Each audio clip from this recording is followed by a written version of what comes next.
Selamat datang kembali. Kali ini kita mau bahas satu tema yang menurut saya penting banget nih. Tanggung jawab memberi dampak. Sumber kita kali ini dari Renungan Harian Sabda Bina Umat GPIB yang untuk tanggal 1 November 2025. Dan ini dasarnya dari Injil Lukas ya, pasal 14 ayat 25-35. Iya, betul. Yang bikin saya penasaran tuh fokusnya ke perumpamaan garam yang jadi tawar. Di ayat 34 itu kan? Nah, kita coba yuk bedah bareng. Apa sih artinya memberi dampak positif itu? Terus konsekuensi komitmen itu apa aja? Tapi tenang, kita pakai bahasa yang santai aja, yang gampang Anda ikuti, meskipun mungkin Anda nggak terlalu familiar sama istilah teologi. Siap. Gampang dicerna pokoknya. Oke, jadi renungan ini mulai dengan ide kalau pendidikan itu kan membentuk potensi orang ya. Tapi, pesan utamanya lebih dalam lagi kayaknya. Gimana tuh? Wah, nggak gampang. Ada harganya gitu. Ada pengorbanan. Disebutnya memikul salib. Ini dari Lukas 14 ayat 27 yang juga diangkat di renungan. Benar sekali. Dan soal harga ini, Lukas ngasih dua contoh yang menurut saya jelas banget. Oh ya, apa aja tuh?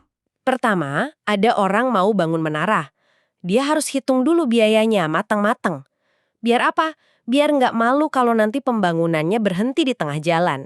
Itu ayat 28-30. Ah iya, logis sih. Terus yang kedua, ada raja mau perang. Nah, dia juga harus ukur kekuatan pasukannya dulu. Cukup nggak buat ngelawan musuh? Kalau nggak, ya mending damai aja. Itu ayat 31-32.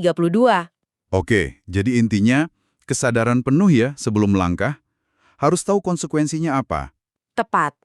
Bukan sekedar ikut-ikutan atau semangat sesaat. Harus ada kalkulasi sadar. Nah, yang menarik nih, Apa tuh? ini langsung nyambung ke panggilan buat melepaskan diri dari segala miliknya. Itu di ayat 33. Wah, melepaskan segala miliknya. Maksudnya gimana tuh? Harta benda. Nggak melulu soal harta sih, meskipun itu termasuk. Tapi lebih ke prioritas hidup. Apa yang jadi nomor satu buat kita? Dan siap nggak kita ngelepasin hal-hal lain, apapun itu, yang bisa menghalangi komitmen utama kita? Bahkan, Lukas pakai bahasa yang kuat banget loh soal membenci keluarga di ayat 26. Hah, membenci keluarga? Agak keras ya kedengarannya. Iya, memang terdengar ekstrim, tapi umumnya ini ditafsirkan bukan sebagai benci secara emosional ya, tapi lebih ke penekanan. Kasih kepada Yesus itu harus di atas segalanya, bahkan di atas ikatan keluarga terdekat sekalipun. Prioritas utama gitu. Oke. Jadi ini soal prioritas mutlak ya. Terus, sambungannya ke memberi dampak tadi gimana? Di mana letak garamnya? Nah, ini dia penghubungnya. Perumpamaan garam di ayat 34 dan 35 itu jadi kunci. Dan ini juga yang ditekankan di renungan. Menjadi garam dalam konteks renungan itu artinya ya membuat pengaruh yang baik, memberi rasa positif ke lingkungan sekitar kita. Memberi rasa positif. Maksudnya gimana tuh dalam praktiknya? Renungan itu mengaitkannya dengan integritas. Misalnya, tetap jujur waktu ada kesempatan buat curang di kerjaan. Atau ya melayani orang lain tanpa mikir untung rugi buat diri sendiri. Jadi berkat buat orang lain gitu. Sekalipun mungkin nggak ada yang lihat atau nggak dihargai. Ah, jadi garam itu bukan cuma status, tapi fungsi aktif ya. Harus terasa asinnya gitu. Persis. Analoginya kuat banget kan. Garam itu fungsinya jelas. Ngasih rasa, sama mencegah pembusukan, mengawetkan. Nah, kalau pengikut Kristus kehilangan ciri khasnya, kehilangan pengaruh baiknya, jadi tawar. Ya dia kehilangan fungsinya. Kayak garam hambar itu, yang di ayat 35 dibilang, udah nggak ada gunanya lagi, dibuang aja. Wah, serem juga ya konsekuensinya kalau jadi tawar. Renungan itu juga mengaitkan ini dengan gaya hidup loh. Di dunia yang sekarang ini kan kompetitif banget, banyak yang kejar kemewahan. Iya, betul. Nah, ada panggilan buat hidup lebih sederhana, mau berbagi, fokus ke tujuan yang lebih besar dari sekedar diri sendiri. Oke, ini penting nih. Tapi pertanyaannya, gimana caranya kita jaga keasinan ini? Biar nggak luntur. Kan nggak gampang ya di kehidupan sehari-hari?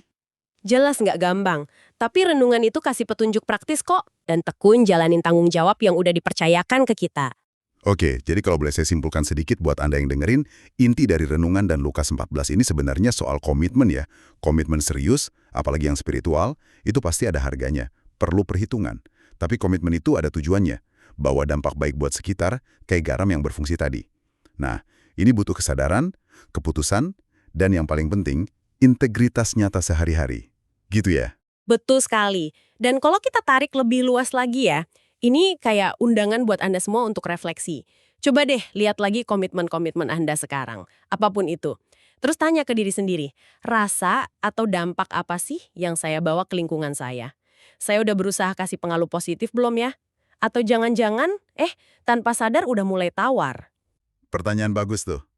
Nah, sebagai penutup, ini ada satu pemikiran lagi buat Anda bawa pulang dan renungkan. Tadi kan kita sempat singgung soal pendidikan yang membentuk potensi. Gimana kalau pemahaman soal panggilan jadi garam, jadi pribadi berintegritas yang bawa dampak baik, kita coba terapkan. Misalnya, pas kita lagi belajar, atau mungkin pas kita lagi mendidik atau membimbing orang lain. Kira-kira apa ya yang bakal berubah kalau kita pakai perspektif ini? Coba direnungkan.